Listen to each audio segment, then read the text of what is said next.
Hello everybody, it's me Colton Johnson with Empty Popcorn Bucket Productions. In my last video, I mentioned I was rewatching the Marvel Cinematic Universe, which means every single movie and TV series, and I'll be reviewing each one. But I'm going to break it down into each phase, and today I'm excited to kick things off with Phase 1. For those unfamiliar, the Marvel Cinematic Universe, or the MCU, is a film franchise featuring iconic superheroes brought to life from the pages of Marvel Comics, all thanks to the visionary Kevin Feige. It all began in 2008 with Iron Man, and since then the MCU has expanded into a massive collection of over 40 projects, including movies and TV series.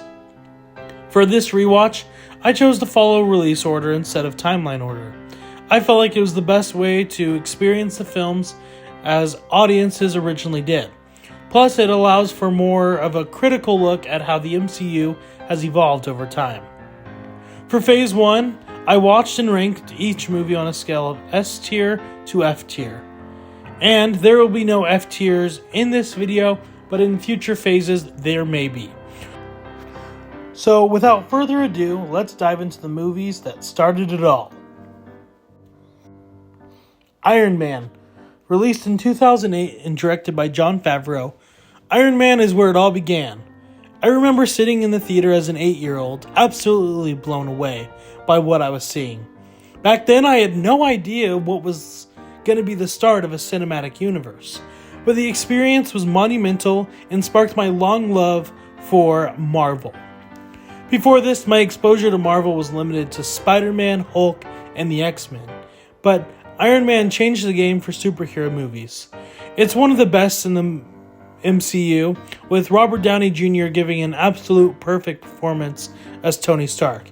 His casting alone sets the tone for the franchise's success. And what makes Iron Man special is how it balances humor, action, and deeper themes about war, peace, and responsibility. Has so many iconic moments that still stick with me today. And my rating for this film is A tier, with a 4.5 out of 5 stars. Next up is Incredible Hulk. Released in 2008 and directed by Louis Leterrier, the second film in the MCU solidified the idea of a connected universe. I distinctly remember watching this in theater and being thrilled when Tony Stark showed up in the post-credit scene. Proof that Iron Man and Hulk were connected. I enjoyed this movie more on this rewatch than I expected. While I prefer Mark Ruffalo's Bruce Banner, this film has its charms and some fun nods to the Hulk TV show. However, there's a bit too much Bruce and not enough Hulk, which holds it back. So my rating for this is C tier, or 3 out of 5. Iron Man 2. Released in 2010, also directed by Jon Favreau. I didn't see this one in theaters, but when I finally watched it, it didn't leave a great impression. Rewatching it now, I hoped I'd appreciate more, but unfortunately, it still struggles. The villain feels lackluster, and the story has a lot of fluff that drags the pacing down.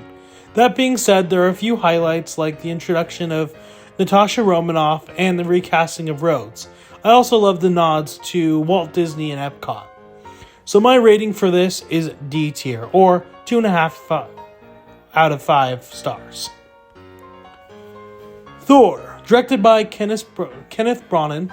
This was the first movie I ever watched on my own in theaters. I saw it at a dollar theater while my mom and siblings watched Kung Fu Panda 2.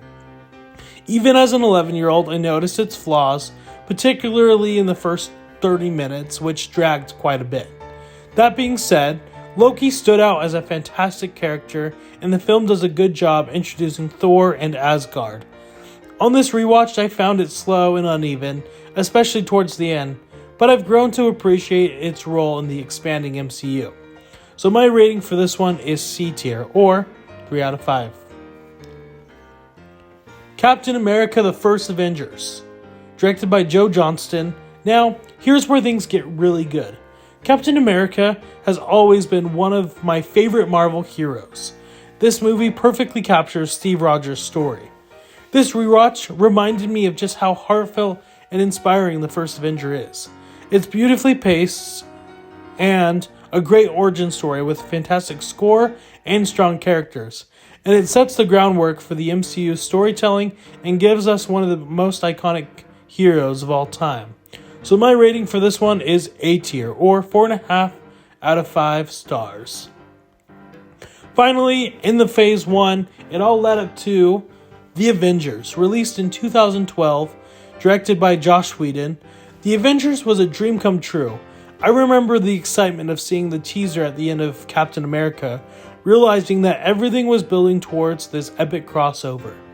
My brothers and I brought t-shirts for the occasion and waited in a line for hours to get good seats. This movie was a game changer. It's one of the best cinematic experiences I've ever had and remains a modern classic. The characters, the humor, the action, it's all phenomenal. Loki shines as one of the MCU's best villains, and the dynamic between the Avengers is unforgettable. My rating for this one is S tier, or 5 out of 5 stars. So, Marvel's Phase 1 is significant not just for fans, but for cinema as a whole. It did the impossible by creating a shared cinematic universe, paving the way for what would become one of the most ambitious franchises in history. So here's my final ranking of each one. The Avengers is top of my list with S tier. Captain America the First Avenger is A tier. Iron Man follows after it at A tier. And then we have the Incredible Hulk starting off with our C tier. Thor will be C tier, and Iron Man 2 D tier.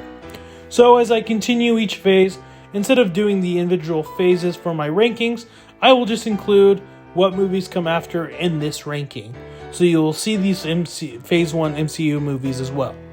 So, what's your favorite Phase 1 movie? Let me know in the comments. Thank you so much for watching, and don't forget to like, subscribe, and share this video. And stay tuned for part 2, where I'll dive into Phase 2 of Marvel Cinematic Universe. See you next time, and have a wonderful day. Bye!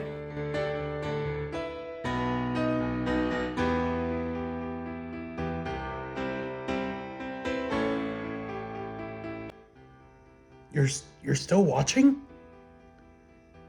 Oh, it's a Marvel video. I had to include something at the end of the credits.